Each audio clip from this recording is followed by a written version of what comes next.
ದೇವರ ದಾಶಿಮಯ್ಯನವರು ಹೇಳುವ ಹಾಗೆ ಸತಿ ಪತಿಗಳೊಂದಾದ ಭಕ್ತಿ ಹಿತವಾಗಿಪ್ಪುದು ಶಿವಂಗೆ.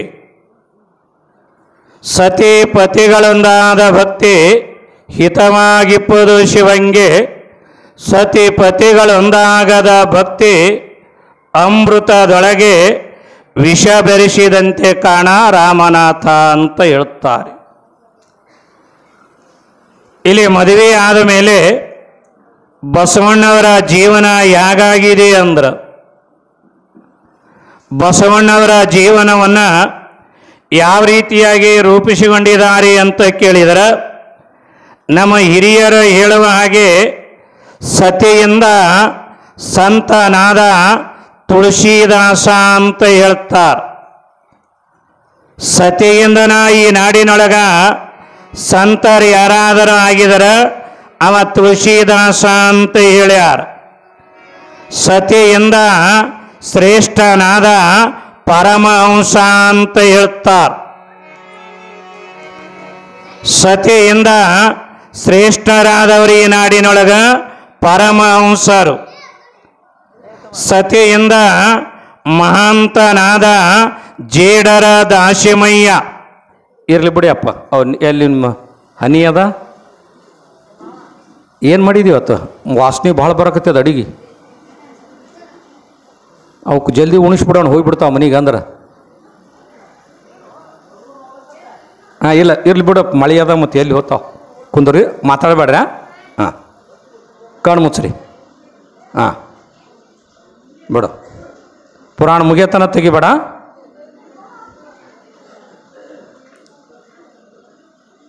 ಸತಿಯಿಂದ ಮಹಾಂತನಾದ ಈ ನಾಡಿನೊಳಗ ಜೇಡರ ದಾಶಿಮಯ್ಯ. ಸತಿಯ ಕಂಡ ರತಿಯಾದ ಬಸವಣ್ಣ. ಸುಮ್ಮನ ಸತಿಯಿಂದ ಈ ನಾಡಿನೊಳಗ ಏನೇನು ಆಗ್ಯಾರ ಜರ ಮೆಲ್ಕ ಹಾಕ್ರಿ. ಸತಿಯಿಂದ ಸಮಾಜ ಸೇನಾನಿಯಾದ ಜ್ಯೋತಿಬಾ ಫುಲೆ. ಸತಿಯಿಂದ ಮಹಾತ್ಮನಾದ ಸಾಕ್ರೇಟಿಸ್.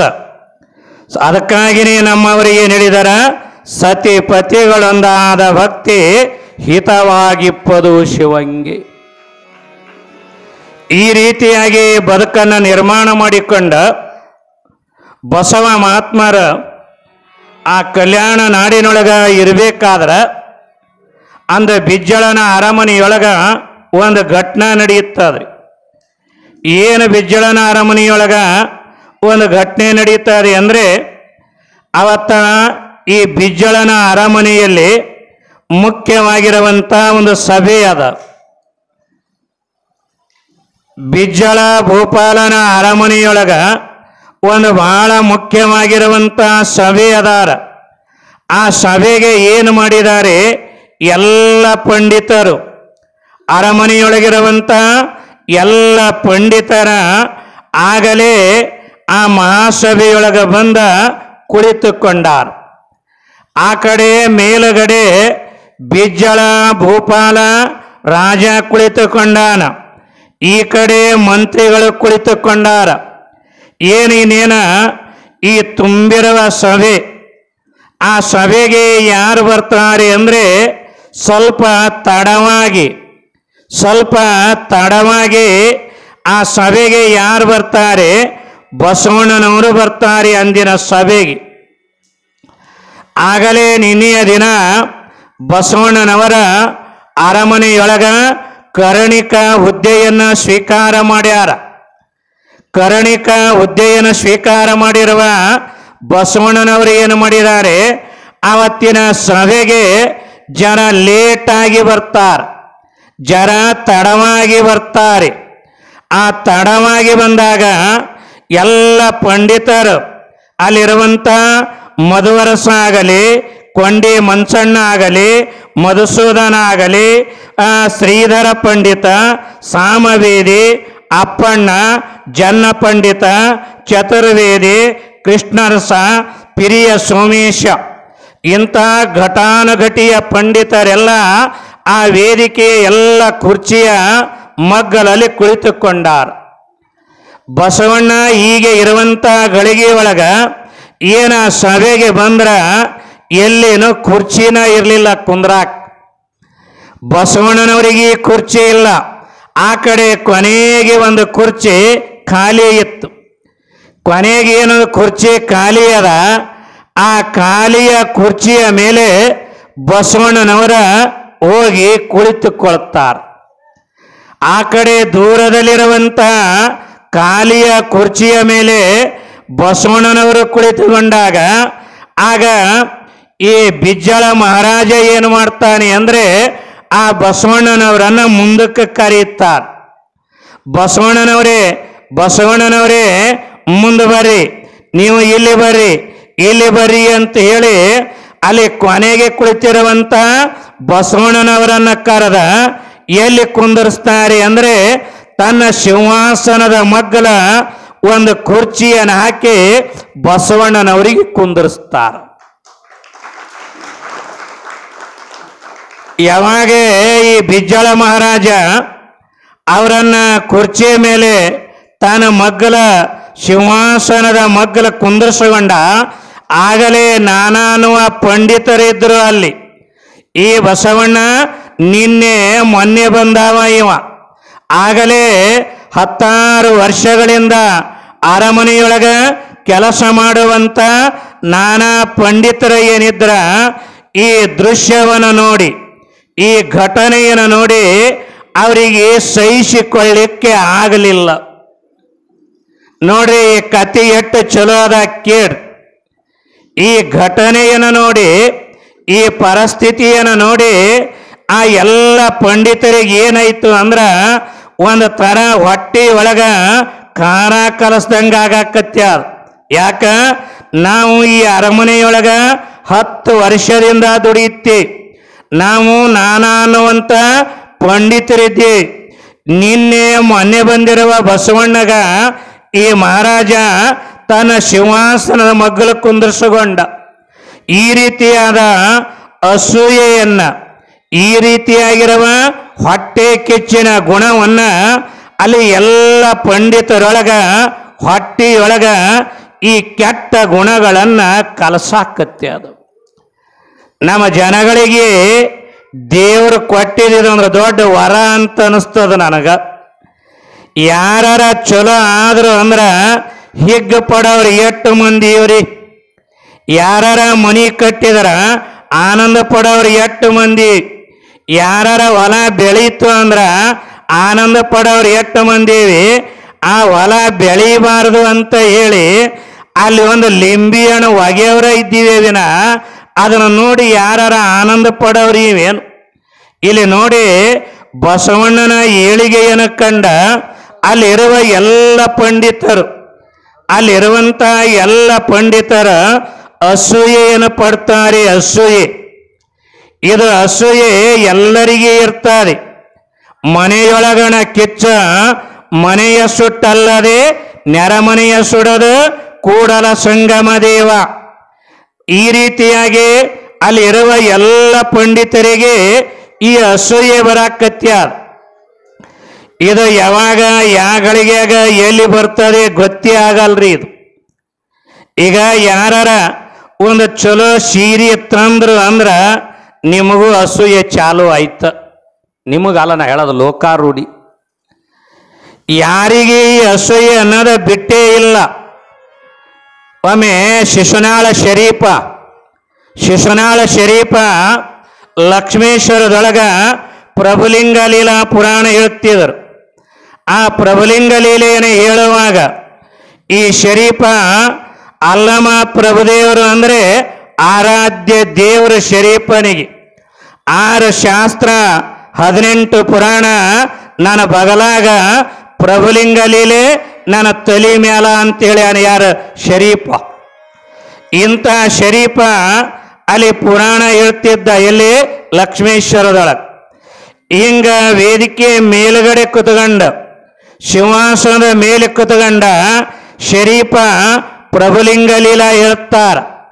ಈ ಕಡೆ ಒಬ್ಬರು ಪೆಟ್ಟಿಗೆ ಬಾರಿಸ್ತಾರೆ ಅವರಿಗೆ, ಈ ಕಡೆ ಒಬ್ಬರು ತಬಲಾ ಬಾರಿಸ್ತಾರೆ. ಇನ್ನೊಬ್ಬ ಮುಂದಗಡೆ ಕುತ್ಕೊಂಡ ಶರೀಫರ ಆ ಪ್ರಭುಲಿಂಗ ಲೀಲೆ ಪ್ರವಚನಕ್ಕ ತಂಬೂರಿಯನ್ನು ಬಾರಿಸ್ತಿದ್ದ.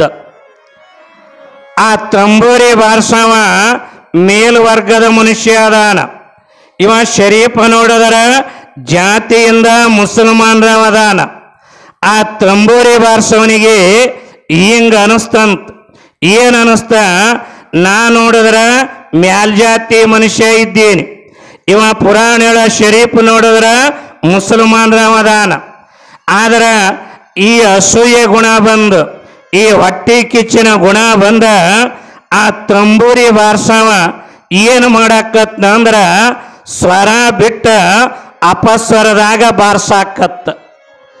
ಈ ಕಲಾವಿದರ ಹತ್ತಿರ ಎಷ್ಟು ಕೆಟ್ಟ ಚಟ ಇರ್ತಾವ್ರಿ. ಇವ್ರದಲ್ಲ ನಾ ಹೇಳೋದು, ಲೋಕಾರೂಢಿ. ಒಬ್ರು ಕಂಡ್ರ ಒಬ್ಬರಿಗೆ ಆಗಲ್ಲ. ಈಗ ಇರಬೇಕಾದ್ರೆ ಅವ ಏನ ಶರೀಫರ ಹಾಡುವಾಗ ತಂಬೂರಿ ಏನು ಮಾಡದ, ಸ್ವರದಾಗ ಬಾರಿಸ್ಲಿಲ್ಲ, ಅಪಸ್ವರದಾಗ ಬಾರ್ಸಾಕತ್ತ. ಶರೀಫರಿಗೆ ಗೊತ್ತಾಯ್ತು. ಏನು ಗೊತ್ತಾಗ್ಯದ, ಇವನಿಗೆ ಅಸೂಯೆ ಗುಣ ಬಂದಾದ, ಇವನಿಗೆ ಹೊಟ್ಟಿ ಕಿಚ್ಚಿನ ಗುಣ ಬಂದಾದ ಅಂತೇಳಿ ಜ್ಞಾನಿಯಾಗಿರುವಂತ ಶರೀಫರಿಗೆ ಗೊತ್ತಾಯ್ತು. ಆಗ ಶರೀಫರು ಏನು ಮಾಡ್ತಾರ, ಕೇಳೋರಿಗೆ ಹಾಡ ಆಗಿರ್ಬೇಕ, ತಂಬೂರಿ ಬಾರ್ಸವನಿಗೆ ತಿಳಿದಿರಬೇಕ. ಅದ ಗದ್ದಿಗೆ ಮೇಲೆ ಕುತ್ಕೊಂಡ ಒಂದು ಪದ ಹಾಡ್ತಾರ, ತರವಲ್ಲ ತಗಿ ನಿನ್ನ ತಂಬೂರಿ, ಸ್ವರ ಬರದೆ ಬಾರಿಸದಿರ ತಂಬೂರಿ. ಆಗ ಶರೀಫರು ಕೇಳುವವರಿಗೆ ಹಾಡ ಆಗಿರ್ಬೇಕ, ತಂಬೂರಿ ಬಾರ್ಸವನಿಗೆ ತಿಳಿದಿರ್ಬೇಕ. ಕೊನೆಗೆ ಹೇಳಿದಾರ, ಕತ್ತಿಗೆ ನ್ಯಾತಕ್ಕ ಈ ತಂಬೂರಿ ಅಂದ್ರ ಅವರು. ಈ ಮಾತಿಲ್ಲಿ ನಿಮಗೆ ಯಾಕೆ ಹೇಳಕತ್ತೀನಿ ಅಂದರೆ, ಅಸೂಯೆ ಯಾವಾಗ ಯಾವ ಗಳಿಗೆಯಾಗ ಎಲ್ಲಿ ಬರ್ತದೆ ಗೊತ್ತೇ ಆಗಲ್ಲ. ಇಲ್ಲಿ ನೋಡಿ, ಬಸವಣ್ಣನನ್ನ ತಮ್ಮ ಮಗ್ಗಲದ ಸಿಂಹಾಸನದ ಮೇಲೆ ಯಾವಾಗ ಕುಂದರ್ಸ್ಕೊಂಡ್ರ ಆಗ ಪಂಡಿತರ ಹೊಟ್ಟೆಯೊಳಗ ಈ ಅಸೂಯೆ ಭಾವಗಳು ಪ್ರಾರಂಭವಾದವು. ಯಾವ ಮನುಷ್ಯನಿಗೆ ಈ ದ್ವೇಷದ ಗುಣ ಬರ್ತಾವ ಅವ ಹಾಳಾಗ್ತಾನ್ರಿ, ನೆನಪಿಟ್ಟುಗೋರಿ. ಈ ನಾಡಿನಾಗ ಪ್ರೀತಿ ಅನ್ನೋದು ಗೆದೀತದ, ದ್ವೇಷ ಅನ್ನೋದು ಸೋಲ್ತದ. ಈ ನಾಡಿನಾಗ ಪ್ರೀತಿನೇ ಗೆದ್ದರೆ ವಿನ ದ್ವೇಷ ಎಂದಿಗೂ ಗೆದ್ದಿಲ್ಲ. ನಾಡಿನ ಇತಿಹಾಸಗಳನ್ನು ನೋಡ್ರಿ.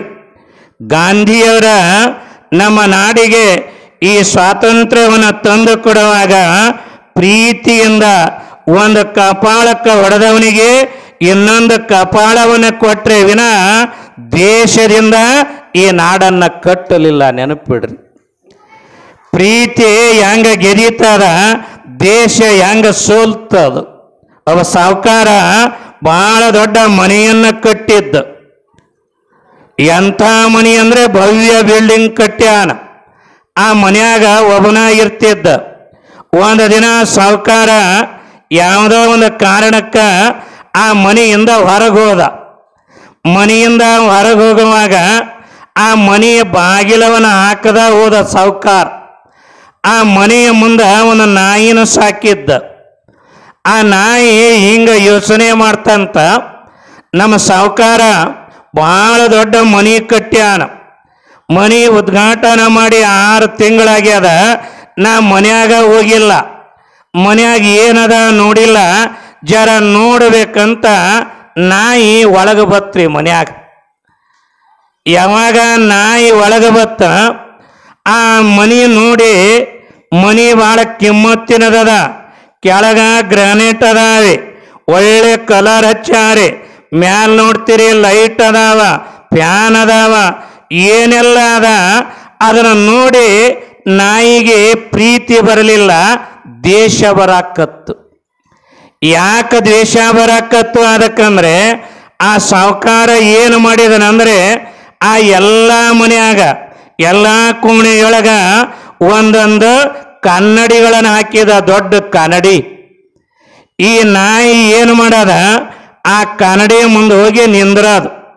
ಕನ್ನಡಿ ಮುಂದೆ ನಿಂತ ಈ ನಾಯಿ ಅಂತಿತ್ತಂತ, ನಮ್ಮ ಮಾಲಕ ಎಷ್ಟು ಸುಮಾರದಾನ, ನನಗ ಚಳ್ಯಾಗ ಮಳ್ಯಾಗ ಬಿಸಿಲಾಗ ಹೊರಗೆ ಕಟ್ಟ್ಯಾನ, ಈ ಮನ್ಯಾಗ ಒಂದು ನಾಯಿನ ಕಟ್ಟ್ಯಾನ ಅಂತ ಕನ್ನಡ ನಾಯಿನ ನೋಡಿ. ಅದು ತನ್ನದೇ ಛಾಯ, ತನ್ನದೇ ಪ್ರತಿಬಿಂಬ, ತನ್ನದೇ ರೂಪ ಅಂತ ಆ ನಾಯಿ ತಿಳ್ಕೊಲಿಲ್ಲ.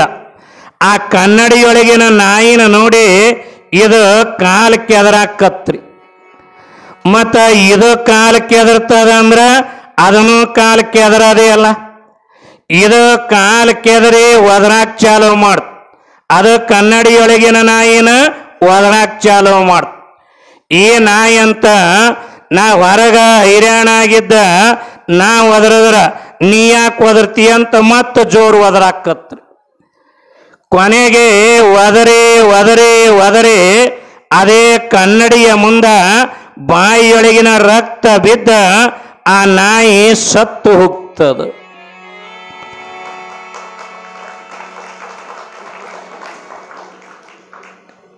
ಏನು ತಿಳಿದು ಹೊಡೆದ್ಯಾ? ಏನು ಜಲ್ದಿ ಮುಗಿಸ್ ಮುತ್ಯ ವಾಸನೆ ಬರಾಕತ್ಯದಂತ ಹೊಡೆದ್ಯಾ? ಇವು ಜರ ಹನಿ ಬರಾಕತ್ಯಾವ್ರಿ, ಇಲ್ಲ ಅಂದ್ರೆ ದಿನ ಅಲ್ಲಿದ್ದರು ಇವು ಪಾಳೆ ಇರ್ಲಿ ಕುಂದ್ರಿ. ಆ ನಾಯಿ ಕನ್ನಡಿಯ ಮುಂದ ಯಾಕೆ ಬಿದ್ದು ಸತ್ತು ಹೋಯ್ತು ಅಂದ್ರ ಅದ ನನ್ನದೇ ಛಾಯೆ ಅಂತ ತಿಳ್ಕೊಂಡಿದ್ರ ಅದರ ಕಾರಣ ಇರಲಿಲ್ಲ. ಅದಕ್ಕೆ ನಮ್ಮಪ್ಪ ಬಸವಣ್ಣ ಏನು ಹೇಳ್ದ, ನಾವು ಸಮಾಜದಾಗ ಈ ನಾಡಿನಾಗ ಈ ಭೂಮಿಗೆ ಬಂದ ಮೇಲೆ ಹ್ಯಾಂಗಿರಬೇಕು ಅಂತ ನಮ್ಮಪ್ಪ ಅವನ ಮಾತು ಹೇಳ್ತಾನ. ಇವನಾರವ ಇವನಾರವ ಇವನಾರವನೆಂದೆನಿಸದಿರಯ್ಯ, ಇವನಮ್ಮವ ಇವನಮ್ಮವ ಇವನಮ್ಮವನೆಂದೆನಿಸಯ್ಯ, ಕೂಡಲ ಸಂಗಮ ದೇವ ನಿಮ್ಮ ಮನೆಯ ಮಗನೆಂದೆನಿಸಯ್ಯ.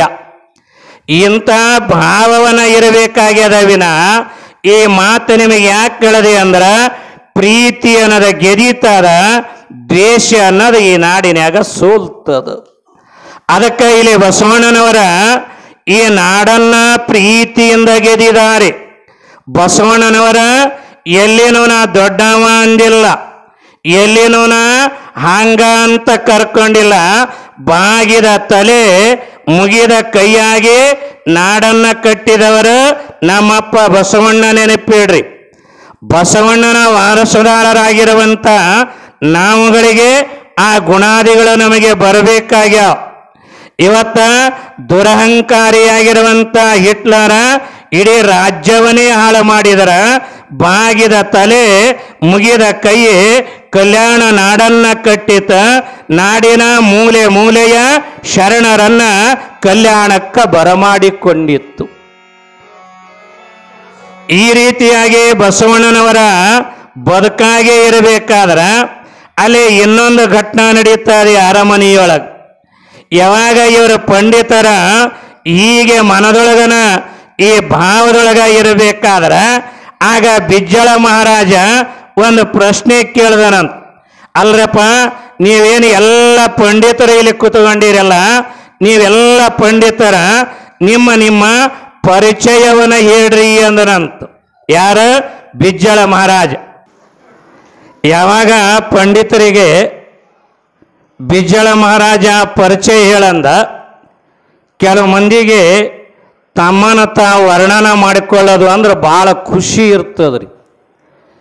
ಈಗ ಇತ್ತಿತ್ತಲಾಗಿ ಭಾಳ ಜನ ಅಣ್ಣಾರ ನಿಮ್ಮ ಹೆಸರು ಏನ್ರಿ ಅಂದ್ರೆ ಕಿಶಾದಾಗ ಇಟ್ಟದ್ದು ಪ್ರಿಂಟ್ ಮಾಡಿ ಇಟ್ಕೊಂಡಾರಿ.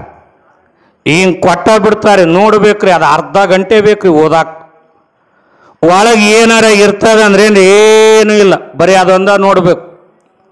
ಮೊನ್ನೆ ನಮ್ಮ ಮಠಕ್ಕೆ ಬಂದ, ಅವ ಬಂದಿದ್ದು ಶೂಟ ಬೂಟ ಪ್ಯಾಂಟ, ಭಾಳ ದೊಡ್ಡ ಆಫೀಸರ ಇರ್ಬೇಕಂತ ನಾ ತಿಳ್ಕೊಂಡೆ. ನಮ್ಮದು ಸಾಲಿ ಅದ, ಯಾರ ಸಾಹೇಬ್ರ ಬಂದಾರ ಅಂತೇಳಿ ಬರ್ರಿ ಸಾಹೇಬ್ರ ಅಂತೇಳಿ ಅವರಿಗೆ ಕುರ್ಚಿ ಮೇಲೆ ಹಾಕಿ ಕುಂದಿರ್ಸಿದನ್ರಿ ನಾನು. ನಂದ ಕೆಳಗಾಗಿತ್ರಿ, ಅವರ ಕುರ್ಚಿ ಮ್ಯಾಲ. ಅದು ಮತ್ತೆ ಹೆಂಗ್ರಿ, ಕಾಲ ಮೇಲೆ ಕಾಲು ಹಾಕಿ ಹಿಂಗೆ ನನ್ನ ಕಡೆ ಕಾಲು ಅಳಿಗಾಡ್ಸಕತ್ರು. ನಾ ಏನೋ ಭಾಳ ದೊಡ್ಡ ಮನುಷ್ಯರ ಇರಬೇಕಂತ, ಸಾಹೇಬ್ರ ತಾವು ಏನು ಕೆಲಸ ಮಾಡ್ತೀರಿ ಅಂತ ಕೇಳಿದೆ ನಾ. ಆಗ ಅವ್ರು ಎಷ್ಟು ಚಂದ ಹೇಳಿದ್ರಂದ್ರೆ, ಅಜ್ಜಾರ ಮುತ್ಯಾರ ನಾ ರೈಲ್ವೆ ಡಿಪಾರ್ಟ್ಮೆಂಟ್ನಾಗ ವಾಟರ್ ಸಪ್ಲೈ ಮಾಡ್ತೀನಿ ಎಂದ ಮಗ ಅವ. ರೈಲ್ವೆ ಡಿಪಾರ್ಟ್ಮೆಂಟ್ನಾಗ ರೈಲ್ವೆ ಬಂಧುಗಳಿಗೆ ಈ ಲ್ಯಾಂಡ್ ಚಣ್ಣಿ ಹೈಕೊಂಡೋಗಿ ನೀರು ಬಿಡ್ತಾವಲ್ಲ ಆ ಕೆಲಸ ಮಾಡ್ತಿದ್ ಮಗ. ಹೇಳೋದೇನ್ರಿ, ರೈಲ್ವೆ ಡಿಪಾರ್ಟ್ಮೆಂಟ್ನಾಗ ವಾಟರ್ ಸಪ್ಲೈ ಮಾಡ್ತಾನಂತ ಮಗ. ನಾನು ಯಾಕೆ ಹೇಳ್ತೀನಿ ಅಂದ್ರೆ, ಬರೇ ತಮ್ಮನ ತಾವ ವರ್ಣನ ಮಾಡ್ಕೊಳ್ಳೋರು. ಇಲ್ಲಿ ಪಂಡಿತರಿಗೆ ಕೇಳ್ದ, ನಿಮ್ಮ ಪರಿಚಯ ಹೇಳ್ರಿ ಅಂದ್ರ, ಒಬ್ಬ ನಾ ಇಂದ್ರ ಅಂತ ಹೇಳದ, ಒಬ್ಬ ಚಂದ್ರ ಅಂತ ಹೇಳದ, ಒಬ್ಬ ಅಮೋಘವಾದ ಪಂಡಿತ ಅಂತ ಹೇಳದ, ಮತ್ತೊಬ್ಬ ಹೇಳದ ಏನ್ರಿ ಬಿಜ್ಜಳ ಭೂಪಾಲರಿ ನನ್ನ ಹತ್ತಿರ ಎಂತ ಪಂಡಿತ ಅದ ಅಂದ್ರ ನಾ ಎಷ್ಟು ಶಾಣೆ ಇದ್ದೀನಿ ಅಂದ್ರ ಯಾರ ಹೌದಂತಾರ ಅದನ್ನ ನಾ ಅಲ್ಲ ಅಂತೀನಿ, ಯಾರ ಅಲ್ಲ ಅಂತಾರ ಅದನ್ನ ನಾ ಹೌದಂತೀನಿ ಅಂದ ನೋಡ್ರಿ ಪಂಡಿತ ಅಂತೀವ. ಇಂಥ ಪಂಡಿತರು ನಮ್ಮ ನಾಡಿನಲ್ಲಿ ಅದಾರಿ. ಇವ ಹೇಳ್ದ, ನೀವು ಯಾವುದು ಹೌದಂತೀರಿ ನಾ ಅಲ್ಲ ಅಂತೀರಿ, ನೀವು ಯಾವುದು ಅಲ್ಲ ಅಂತೀರಿ ನಾ ಹೌದಂತೀನಿ ಅಂದ್ರು. ಅವಾಗ ನಾನೊಂದು ಮಾತು ಕೇಳ್ತೀನಿ ಅವ್ರಿಗೆ, ಯಾವುದು ಹೌದು ಅದ ಅಲ್ಲ, ಯಾವುದು ಅಲ್ಲ ಅದು ಹೌದು ಅನ್ಬೇಕಾದ್ರೆ ಮತ್ತು ಕರೆನೇ ನಾ ನಿಮ್ಮ ಅಪ್ಪನ ಮಗ ಅಂತೀನಿ. ಅವಾಗ ನೀ ಏನಂತೀರಿ? ಏನು ಹೌದು ಅನ್ಬೇಕ ಅಲ್ಲ ಅನ್ಬೇಕ? ಕಾರಣ ನಿಮಗೆ ಯಾಕೆ ಕೇಳ್ತೀನಿ ಅಂದ್ರೆ, ಇಂಥ ಪಾಂಡಿತ್ಯ ತಗೊಂಡು ಏನು ಮಾಡೋದದ. ಒಬ್ಬ ಹುಬ್ಬಳ್ಳಿಯ ಸಿದ್ಧಾರೂಢ ಹತ್ತಿರ ಒಬ್ಬ ಪಂಡಿತ ಹೋಗಿದನಂತ. ಎಂಥ ಶಾಣ್ಯರದಾರ ನಮ್ಮ ನಾಡಿನ್ಯಾಗ. ಆ ಪಂಡಿತ ಅಂದ ಶಾಸ್ತ್ರ ಕೇಳದ. ಅವ್ರು ಏನು ಶಾಸ್ತ್ರ ಹೇಳಿದಾರ ಅಂದ್ರೆ, ನಾವು ಏನು ಕರ್ಮ ಮಾಡ್ತೇವೆ ಕರ್ಮ ಭೋಗಿಸ್ಬೇಕು ಅಂತ ಹೇಳಿದ್ರು. ನಾವು ಏನು ಮಾಡೀವಿ ಅದು ಉಣ್ಬೇಕಂತ ಹೇಳಿದ್ರು. ಶಾಸ್ತ್ರ ಮುಗಿದ ಮೇಲೆ ಆರೂಢರಿಗೆ ಹೋಗಿ ಕೇಳದ, ಏನ್ರಿ ನಾವು ಏನು ಕರ್ಮ ಮಾಡೀವಿ ಆ ಕರ್ಮ ಉಣ್ಬೇಕೇನು, ನಾವು ಏನು ಮಾಡೀವಿ ಅದು ಭೋಗಿಸ್ಬೇಕೇನು? ಹೌದಪ್ಪ, ಅದು ಶಾಸ್ತ್ರದ ನಿಯಮ ಅದ. ಏನು ಮಾಡೀವಿ, ರೊಟ್ಟಿ ಮಾಡಿದ್ರೆ ರೊಟ್ಟಿ ಉಣ್ಬೇಕ, ಚಪಾತಿ ಮಾಡಿದ್ರೆ ಚಪಾತಿ ಉಣ್ಬೇಕ, ನಾವು ಏನು ಕರ್ಮ ಮಾಡೀವಿ ಅದು ಭೋಗಿಸ್ಬೇಕಂದ್ರ ಅವರು. ಇವ ಎಲ್ಲರನ್ನ ಸೋಲಿಸಿ ಬಂದ ಪಂಡಿತ ಸಿದ್ಧಾರೂಢರಿಗೆ ಪ್ರಶ್ನೆ ಮಾಡ್ದ, ಮತ್ತು ನಮ್ಮ ಕರ್ಮನ ಭೋಗಿಸ್ಬೇಕಂದ್ರ ನನಗ 18 ವರ್ಷದ ಮಗಳದಾಳ, ನನ್ನ ಮಗಳು ಕೂಡ ನಾನು ಲಗ್ನ ಆಗ್ತೀನಿ ಬರ್ತದೇನಂದ. ಪಂಡಿತರು ಹೇಳ್ತೀನಿ ಇವ್ರು. ಸಿದ್ಧಾರೂಢರ ಒಂದು ಗಳಿಗೆ ಮೈ ಬೆವತ್ತು ಹೋಯ್ತು. ಯಾಕ? ಏನು ಹೇಳ್ಯಾರ? ನಮ್ಮ ಕರ್ಮ ನಾವು ಭೋಗಿಸ್ಬೇಕಂದಾರ. ನನ್ನ ಕರ್ಮದ ಫಲವೇ ನನ್ನ ಮಗಳ ಮತ್ತು ಲಗ್ನ ಆಗಾಕೆ ಯಾಕೆ ಬರಲ್ಲಂತಾನೆ ಪಂಡಿತ್. ಸಿದ್ಧಾರೂಢ ಅಂದ್ರ, ಆಗ್ಲಪ್ಪ ಇದಕ್ಕೆ ನಾಳೆಗೆ ಮುಂಜಾನೆ ನಿನಗೆ ಉತ್ತರವನ್ನು ಹೇಳ್ತೀನಿ ಅಂದರು. ಈ ಪಂಡಿತ ಆ ಆಶ್ರಮದಾಗ ಉಂಡ, ಮುಂಜಾನೆ ಎದ್ದು ಕೈಯಾಗ ಒಂದು ದೊಡ್ಡ ತಂಬಿಗೆ ತಗೊಂಡ ಬಹಿರ್ದೇಶಕ್ಕೆ ಹೋಗಿ ಬಂದ. ಮಲ ವಿಸರ್ಜನೆ ಮಾಡಿ ಬಂದ ಆಶ್ರಮದಾಗ ಕೈ ತಕ್ಕೊಂಡಿದ್ದ. ಆಶ್ರಮದಾಗ ಕೈ ತಕ್ಕೊಂಡಾಗ ಆಗ ಸಿದ್ಧಾರೂಢರ ಕರೆದ್ರು, ಏ ಪಂಡಿತರ ನಿನ್ನೆ ಪ್ರಶ್ನೆಕ್ಕ ಉತ್ತರ ಹೇಳೇನಂದ್ರ ಹೇಳ್ರಿ ಅಂದ. ಏನಪ್ಪ, ನಾವು ಏನು ಕರ್ಮ ಮಾಡೀವಿ ಕರ್ಮ ಭೋಗಿಸ್ಬೇಕು ಅಂತ ನಾ ಹೇಳಿದ್ದೆ. ಅದಕ್ಕೆ ನೀ ಏನು ಕೇಳಿದ್ದೆ? ನನ್ನ ಕರ್ಮದ ಫಲವೇ ನನ್ನ ಮಗಳು ಲಗ್ನ ಆಗ್ತೀನಿ ಅಂತ ಕೇಳಿದ್ದೆ. ಅದಕ್ಕೆ ಉತ್ತರ ಹೇಳ್ತೇನೆ. ಈಗ ನೀವು ಎಲ್ಲಿಗೆ ಹೋಗಿ ಬಂದೀರಿ ಅಂದ್ರೆ ಸಿದ್ಧಾರೂಢ, ಈಗ ಕೈಯಾಗ ತಂಬಿಗೆ ತಗೊಂಡ ಬಹಿರ್ದೇಶಕ್ಕೆ ಹೋಗಿ ಮಲ ವಿಸರ್ಜನೆ ಮಾಡಿ ಬಂದೇನಿ, ಹೊಲಸು ಮಾಡಿ ಬಂದೀನಿ. ಅದು ಯಾರದು ಅಂದ್ರೆ, ನಿನ್ನೆ ನೀವೇನು ಊಟ ಮಾಡೀರಿ ಅದು ಕರ್ಮದ ಫಲವಾಗಿ ಬಿದ್ದಾದ, ಅದನ್ನು ತಿನ್ನಾಕ ಬರ್ತಿದ್ರ ನಿನ್ನ ಮಗಳು ಕೂಡ ಲಗ್ನ ಆಗು ಅಂದ್ರಂತವ್ರು. ನಮ್ಮ ನಾಡಿನಾಗ ಇಂಥ ಪಂಡಿತರು ಬಹಳ ಜನ ಅದಾರೆ. ಏನು ಮಾಡೋದು ಇವ್ರನ್ನ ತಗೊಂಡು? ಏನು ಸಮಾಜ ಕಟ್ತದೆ, ಇದರಿಂದ ಏನಾರ ಕಣ್ಣೀರು ಒರೆಸ್ತಾ ಇದ್ದೆ, ಏನರಿಗೆ ಪ್ರಯೋಜನವಾಯ್ತಾ? ಇಂಥ ಪಾಂಡಿತ್ಯಗಳು ಬೇಕಾಗಿಲ್ಲ ನಮಗೆ. ಅದಕ್ಕೆ ಇಲ್ಲಿ ಬಿಜ್ಜಳ ಮಹಾರಾಜ ಪ್ರಶ್ನೆಯನ್ನು ಕೇಳಿದ. ಎಲ್ಲರ ತಮಗೆ ಏನೇನು ತಿಳಿಯುತ್ತದೆ ಅದೆಲ್ಲವನ್ನ ಹೇಳಿದರು.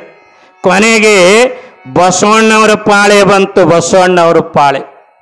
ಬಸವಣ್ಣನವರೇ, ನೀವು ನಿಮ್ಮ ಪರಿಚಯವನ್ನು ಹೇಳ್ರಿ, ನೀವು ನಿಮ್ಮ ಪರಿಚಯವನ್ನು ಹೇಳ್ರಿ.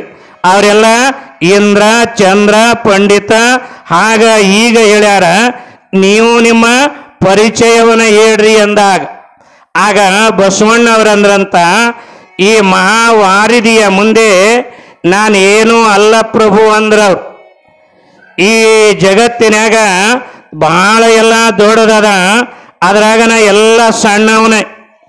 ಆವಾಗ ಬಸವಣ್ಣನವರ ನಾನು ಪರಿಚಯ ಹೇಳ್ತೇನೆ ಕೇಳ್ರಿ ಬಿಜ್ಜಳ ಭೂಪಾಲ ಅಂತ ಹೇಳಿ ತಮ್ಮ ಪರಿಚಯವನ್ನು ಹೇಳಿದಾರಂತ. ಅವ್ರು ಹೆಂಗ ಹೇಳಿದಾರ, ನನಗಿಂತ ಕಿರಿಯರಿಲ್ಲ. ಬಸವಣ್ಣ ನೋಡಿ ಎಷ್ಟು ಚಂದ ಪರಿಚಯ ಮಾಡದ. ನನಗಿಂತ ಕಿರಿಯರಿಲ್ಲ, ಶಿವಭಕ್ತರಿಗಿಂತ ಹಿರಿಯರಿಲ್ಲ. ನಿಮ್ಮ ಪಾದ ಸಾಕ್ಷಿ ಎನ್ನ ಮನಸ್ಸಾಕ್ಷಿ, ಕೂಡಲ ಸಂಗಮ ದೇವ ನನಗಿದೆ ದಿವ್ಯ, ನನಗಿಂತ ಕಿರಿಯರಿಲ್ಲ ಅನ್ನೋದೇ ನನ್ನ ಪರಿಚಯ ಅಂದ ಬಸವಣ್ಣ. ಬಸವಣ್ಣನ ಪರಿಚಯ ಹೆಂಗದ, ಅವನ ಮಾತು ಹೆಂಗದವ, ಏನೂ ಇಲ್ಲದ ನಮ್ಮೊಳಗ ಏನೆಲ್ಲ ಅದ ಅನ್ನೋದು ಹೆಂಗದ ನೋಡಿ. ಇವೆಲ್ಲ ಬಸವ ಪುರಾಣದೊಳಗ ನಾವೆಲ್ಲ ಕಲಿಬೇಕು. ಬಸವಣ್ಣನ ದೃಷ್ಟಿನೇ ಆಗದೆ, ಬಸವಣ್ಣನ ವಿಚಾರವೇ ಹಂಗದವೆ, ಬಸವಣ್ಣನ ಚಿಂತನೆಗಳೇ ಹೀಗದಾವೆ.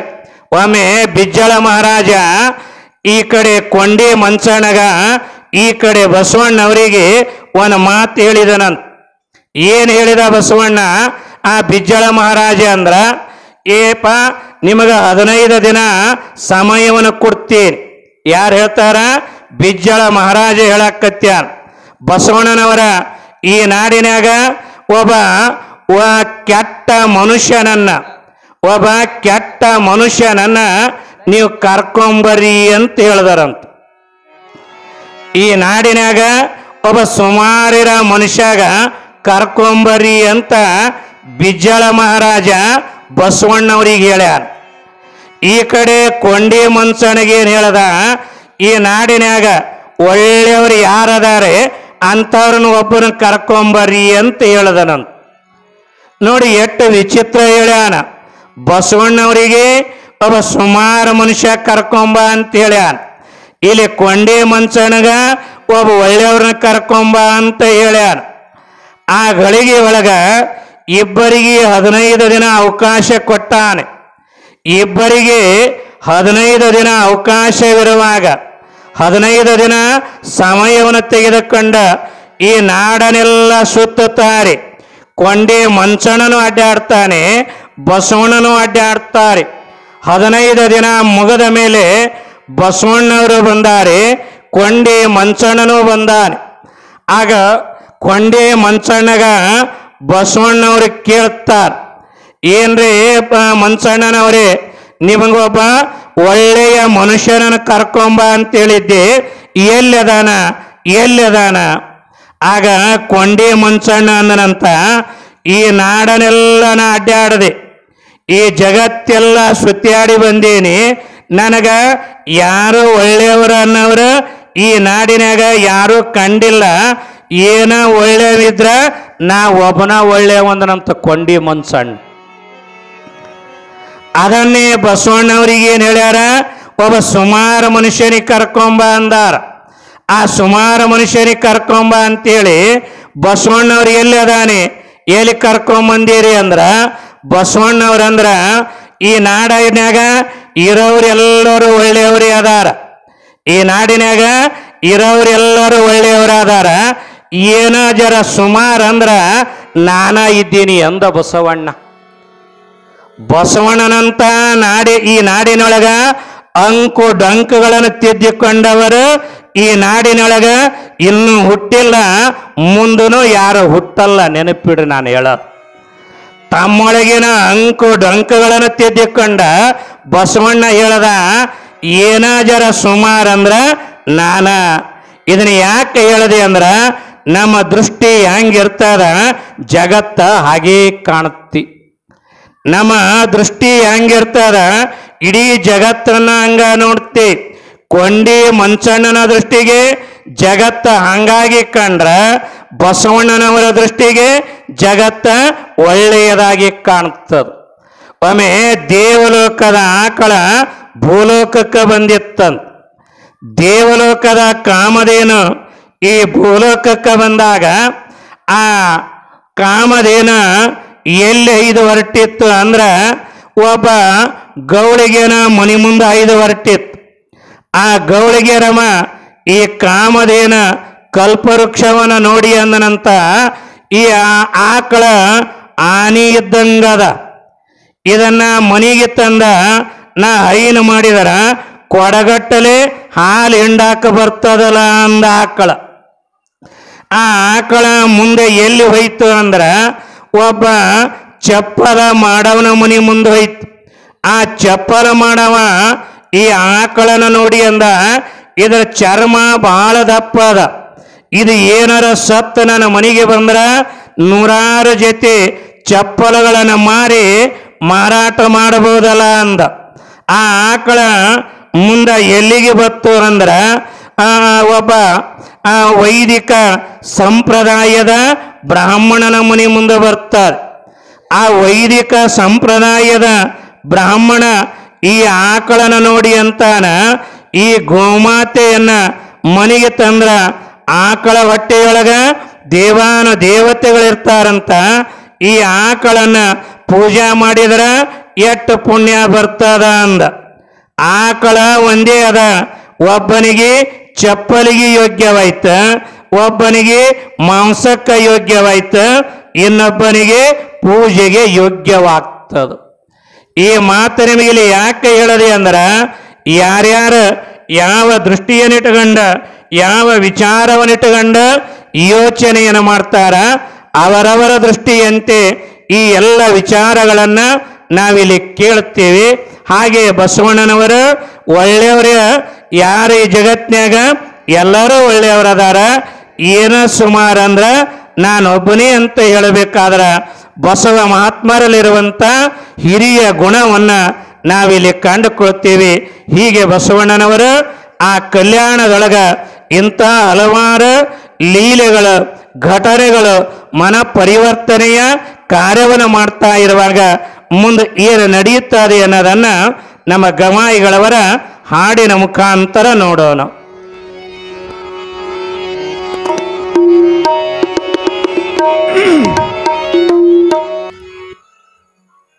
ಹೀಗೆ ಬಸವಣ್ಣನವರಲ್ಲಿರುವಂಥ ಆ ವಿನಯದ ಗುಣವನ್ನ ಇಡೀ ನಾಡನ್ನೇ ಒಳ್ಳೆಯ ದೃಷ್ಟಿಯಿಂದ ಕಂಡಿರುವಂಥ ಗುಣಾದಿಗಳನ್ನು ನಾವು ಕಾಣುತ್ತೀವಿ. ಬಸವಣ್ಣನವರ ವಿಚಾರ ಅಂದರೆ ಬರೀ ಹೇಳೋದಲ್ಲ, ಅದ ನಡೆ ನುಡಿಯೊಳಗ ಇರಬೇಕು. ಬರೀ ಹೇಳುವಂಥ ವಿಚಾರಗಳು ಬಸವಣ್ಣನವರ ವಚನಗಳಲ್ಲ. ನಮ್ಮ ಶರಣರ ವಚನಗಳು ಹೇಗಿದ್ದಾವೆ ಅಂದರೆ ಇಂದಲ್ಲ ಮುಂದಲ್ಲ, ಎಷ್ಟು ಸಾವಿರ ವರ್ಷಗಳು ಕಳೆದರೂ ಕೂಡ ನಮಗೆ ಮಾರ್ಗದರ್ಶನವನ್ನು ನೀಡುವಂಥ ವಚನಗಳದಾವೆ. ನೋಡಿ, ಬಸವಣ್ಣನವರು ಹೇಳ್ತಾರೆ, ಎನ್ನ ನಡೆಯೊಂದು ಪರಿ ಎನ್ನ ನುಡಿಯೊಂದು ಪರಿ ಎನ್ನೊಳಗೇನು ಶುದ್ಧವಿಲ್ಲ ನೋಡಯ್ಯ. ನಡಿಗೆ ತಕ್ಕ ನುಡಿ ನುಡಿಗೆ ತಕ್ಕ ನಡೆ ಕಂಡರೆ ಕೂಡಲ ಸಂಗಮ ದೇವ ತನ್ನೊಳಗಿಪ್ಪನಯ್ಯ. ಸುಮ್ಮನೆ ಇಂಥ ಒಂದೊಂದೇ ವಚನಗಳನ್ನು ಇವತ್ತು ನಮ್ಮ ಮಕ್ಕಳಿಗೆ ಈ ವಚನಗಳನ್ನು ಕಲಿಸಬೇಕು. ನಮ್ಮ ಮಕ್ಕಳಿಗೆ ಈ ವಚನಗಳು ಎಷ್ಟು ಸಾದಾ ಸೀದಾ ಅದಾವೆ. ಇವತ್ತು ತಿಳಿಯುವಂಥ ಕನ್ನಡದಲ್ಲಿ ಎಂಥ ವಚನಗಳನ್ನದಾವೆ. ಇವತ್ತು ನಮ್ಮ ಮಕ್ಕಳು ಇವು ಬಿಟ್ಟಾವ ಬೇರೆ ಬೇರೆ ಹಾಡುಗಳನ್ನು ಬೇರೆ ಬೇರೆವನ್ನು ಕೇಳುತ್ತಿ. ಇವತ್ತು ವಚನಗಳನ್ನು ನಮ್ಮ ಮಕ್ಕಳಿಗೆ ಮನೆಯಾಗ ಪುಸ್ತಕ ಇಡ್ರಿ. ನೋಡಿ, ನಿಮ್ಮ ಚನ್ನಬಸವ ಅಪ್ಪಗಳವರ ಯಾರೂ ಮಾಡದೇ ಇರುವಂಥ ಕಾರ್ಯ ಇವತ್ತ ವಚನಗಳನ್ನು ಪುಸ್ತಕ ರೂಪದೊಳಗಿರಲಾರದೆ ಅವುಗಳನ್ನು ಶಿಲೆಯ ರೂಪದೊಳಗ ಬಾರಿಸಿ ಹಾಕ್ಯಾರ. ಕಾಲಾಂತರವಾಗಿ ಆ ವಚನಗಳನ್ನು ಓದಾಕ ಸಿಗುತ್ತಾವ. ನಮಗೆ ಓದ್ರಿ, ವಚನಗಳನ್ನು ಓದ್ರಿ, ನಿಮ್ಮ ಮನ ಪರಿವರ್ತನೆ ತನ್ನಿಂದ ತಾನೇ ಆಗ್ತದೆ. ಬಸವಣ್ಣ ಎಷ್ಟು ಸರಳಾಗಿ ಹೇಳದ, ದಯವಿಲ್ಲದ ಧರ್ಮ ಆವುದಯ್ಯ, ದಯವಿರಬೇಕ ಸಕಲ ಪ್ರಾಣಿಗಳೆಲ್ಲರಲ್ಲಿ, ದಯವೇ ಧರ್ಮದ ಮೂಲವಯ್ಯ ಕೂಡಲ ಸಂಗಮ ದೇವ. ನೋಡಿ ಎಷ್ಟು ಸರಳಾಗಿ ಹೇಳೋದು. ಬಸವಣ್ಣನ ವಚನಗಳನ್ನು ಓದಿದರೆ ಅರ್ಥವಾಗ್ತಾವ. ಎನ್ನ ವಾಮಕ್ಷೇಮ ನಿಮ್ಮದಯ್ಯ, ಎನ್ನ ಹಾನಿವೃದ್ಧಿ ನಿಮ್ಮದಯ್ಯ, ಎನ್ನ ಮಾನ ಅಪಮಾನ ನಿಮ್ಮದಯ್ಯ, ಬಳ್ಳಿಗೆ ಕಾಯಿ ದಿಮ್ಮಿತ್ತೆ ಕೂಡಲ ಸಂಗಮ ದೇವ. ನೋಡಿ ಎಂತೆಂಥ ವಚನಗಳನ್ನು ಹೇಳ. ನಮ್ಮ ಮಕ್ಕಳಿಗೆ ಈ ವಚನಗಳೇ ಗೊತ್ತಿಲ್ಲ. ಬಸವಣ್ಣನವರ ಫೋಟೋ ತೋರಿಸಿ ಕೇಳಿ, ಇವರು ಯಾರು ಅಂದರೆ ನಮ್ಮ ಮಕ್ಕಳಿಗೆ ಗೊತ್ತಿಲ್ಲ. ಅದೇ ಕ್ರಿಕೆಟ್ ಆಡೋರ ಫೋಟೋ ತೋರಿಸ್ರಿ ಎಲ್ಲ ನಮ್ಮ ಮಕ್ಕಳು ಹೇಳ್ತಾವೆ ಇಂಥವ್ನಿ ಅಂತ. ಕಾರಣ ನಿಮಗೆ ಯಾಕೆ ಹೇಳ್ತೀನಿ ಅಂದರೆ, ನಮ್ಮ ನಾಡನ್ನು ಕಟ್ಟಿ ಇಡೀ ಕನ್ನಡದೊಳಗೆ ವಚನಗಳನ್ನು ಬರೆದಾರೆ. ನಮ್ಮ ಶಾಲ್ಯಾಗನು ಒಂದು ಹುಡುಗ ಕೇಳದೆ, ನಿಮ್ಮ ಮನ್ಯಾಗ ಏನು ಕಲಿಸ್ಯಾರ? ನಮ್ಮ ಮನ್ಯಾಗ ಹಾಡೋದು ಕಲಿಸ್ಯಾರಿ ಎಂದ. ಹಾಡಲೇ ನೋಡೋಣ ಅಂದೆ. ಅವ ಒಂದನೇತೆ ಇಲ್ಲ ಎರಡನೇತೆ ಇದ್ದಂದು. ಅವನಿಗೆ ಹಾಡಂದ್ರೆ ಅವ ಎಷ್ಟು ಚಂದ ಹಾಡ್ದ. ಚೀಜ ಬೈ ಹಡಿ ಮಸ್ತ್ ಚೀಜ ಬಡಿ ಆಯಿ ಅಂದ. ಅದಕ್ಕೇನು ಚೀಜನು ಗೊತ್ತಿಲ್ಲ, ಬಡಿನೂ ಗೊತ್ತಿಲ್ಲ. ನಮ್ಮ ಮಕ್ಕಳಿಗೆ ಇವನು ಕಲಿಸಿವೆ ವಿನ ವಚನಗಳನ್ನು ಕಲಿಸಲಿಲ್ಲ. ನಾ ಯಾಕೆ ಹೇಳ್ತೀನಿ ಅಂದರೆ, ಬಸವನ ಧರ್ಮವನ್ನು ಆಚರಣೆ ಮಾಡೋರಿಗೆ ನಡೆ ನುಡಿಯೊಳಗೆ ಇರಬೇಕು. ಏನು ನುಡಿಯುತ್ತೇವೆ ಅದನ್ನು ನಡೀಬೇಕು, ಏನು ನಡೀತೇವೆ ಅದನ್ನು ನುಡಿಬೇಕ ಅಂದರೆ ಅರ್ಥ ಇರ್ತದೆ. ಇವತ್ತು ನಮ್ಮ ಬದುಕ ಹೆಂಗಾಗ್ಯದ, ನಡೆ ನುಡಿ ಒಂದು ಬೇರೆನೇ ಆಗಿಬಿಟ್ಟ. ಗಂಡ ಹೆಂಡತಿ ಜಗಳಾಡ್ತಿದಾರ. ಯಾಕೆ ಜಗಳಾಡ್ತಿದಾರ? ಅವ್ರಿಗೆ ಯಾಕೆ ಜಗಳ ಬಂದಿತ್ತು ಅಂದ್ರೆ, ಗಂಡ ಹೆಂಡತಿಗೆ ಗಂಡ ಹೇಳಿದನಂತೆ ಹೆಂಡತಿ, ನಾನು ಮಗನಿಗೆ MBBS ಮಾಡ್ಸವಂದ. ಆಕೆ ಅಂದಳು, ಈಗಿನ ಕಾಲದಾಗ MBBS ಬೆಲೆ ಇಲ್ಲ, ನಾ LLB ಮಾಡ್ಸಕ್ಕಿ ಅಂದಳು. ಇವ MBBS, ಅವ್ರು LLB. ಅವು ಎರಡಕ್ಕೆ ಜರ ಬಾಯಿ ಹೋಗಿ ಕೈ ಹತ್ತತ್ರಿ ಅವಕ್ಕೆ. ಇವರು MBBS ಅನ್ನೋರು, ಅವರು LLB ಅನ್ನೋರು. ಇವು ಎರಡು ಜಗಳಾಡೋದು ನೋಡಿ ಮಗ್ಗಲು ಮನೆಗೆ ಒಬ್ರು ಹಿರಿಯರಂದ್ರೆ, ಎಷ್ಟು ಚಂದ ಗಂಡ ಹೆಂಡತಿ ಎರಡೇ ಅದಾವ, ದಿನ ಎಷ್ಟು ಪ್ರೀತಿ ಪ್ರೇಮದಾಗ ಇದ್ದ, ಯಾಕ ಇವತ್ತು ಜಾಡಾಕತ್ಯಾವಲ್ಲ ಅಂತೇಳಿ ಮನ್ಯಾಗ ಬಂದ್ರ, ಯವ ಏನಾಗ್ಯದ? ಏನಿಲ್ರಿ ಅಣ್ಣಾರ, ನಾ MBBS ಅಂತೀವ ಅಂದ, LLB ಅಂತ ಅವ್ರು ಅಂದರು. ಅವಾಗ ಹಿರಿಯರಂದ್ರ, MBBS ಮಾಡ್ರಿ ಬ್ಯಾಡನಲ್ಲ, LLB ಮಾಡ್ರಿ ಬ್ಯಾಡನಲ್ಲ, ನಿಮ್ಮ ಮಗನಿಗೆ ಕರೀರಿ, ಅವ ಏನು ಓದ್ಬೇಕಂತಾನ ಅದನ್ನು ಓದ್ಸೋಣ ಅಂದ್ರು. ಅವ್ರಂದ್ರು, ಇನ್ನೂ ನಮ್ಮ ಮಗನೇ ಹುಟ್ಟಿಲ್ರಿ ಅಂದ್ರು. ಅವರಿಗೆ ಮಗನೇ ಹುಟ್ಟಿಲ್ಲ, MBBS LLB. ನಾ ಇದು ಯಾಕೆ ಕೇಳದೆ? ನಡೆಯೊಂದು ಪರಿ ನುಡಿಯೊಂದು ಪರಿ, ಎನ್ನೊಳಗೇನ ಶುದ್ಧವಿಲ್ಲ ನೋಡಯ್ಯ. ಅದಕ್ಕೆ ನಮ್ಮ ಶರಣ ಧರ್ಮ ಏನು ಹೇಳ್ತಾರೆ ಅಂದರೆ, ನಡೆ ನುಡಿ ಒಂದಾಗಿರುವಂಥ ಬದುಕನ್ನು ಕಟ್ಟಿಕೊಳ್ಳಬೇಕಾಗ್ಯದ. ಅಂಥ ಬದುಕನ್ನು ನಾವು ನೀವೆಲ್ಲ ಈ ವೇದಿಕೆಯ ಮುಖಾಂತರ ಆ ಬದುಕನ್ನು ನಿತ್ಯ ನಿತ್ಯ ಕಟ್ಟಿಕೊಳ್ತಾ ಇದ್ದೀವಿ. ನಾಳೆಯ ದಿನ ಈ ಬಸವ ಮಹಾತ್ಮರ ಅರಮನೆಯೊಳಗ ಒಂದು ಲಿಪಿಯನ್ನು ಓದ್ತಾರ. ಆ ಲಿಪಿಯನ್ನು ಓದಿದಾಗ ಈ ಬಸವಣ್ಣನವರಿಗೆ ಕರುಣಿಕ ಹುದ್ದೆಯಿಂದ ಪ್ರಧಾನಿಯಾಗುವಂಥ ಹುದ್ದೆಯನ್ನು ನಮ್ಮಪ್ಪ ಬಸವಣ್ಣ ಅದನ್ನು ಅಲಂಕಾರ ಮಾಡ್ತಾರ. ಅದು ಹೇಗ ಅನ್ನೋದನ್ನು ಮತ್ತೆ ನಾಳೆಯ ದಿನ ಇಲ್ಲಿ ಬಸವಣ್ಣನ ವಿಚಾರ ಏನು ಅಂದ್ರೆ, ನಡೆ ನುಡಿ ಒಂದಾಗಿರುವಾಗ ಅಲ್ಲೇ ಪ್ರಧಾನಿ ಆಗ್ತಾನೆ.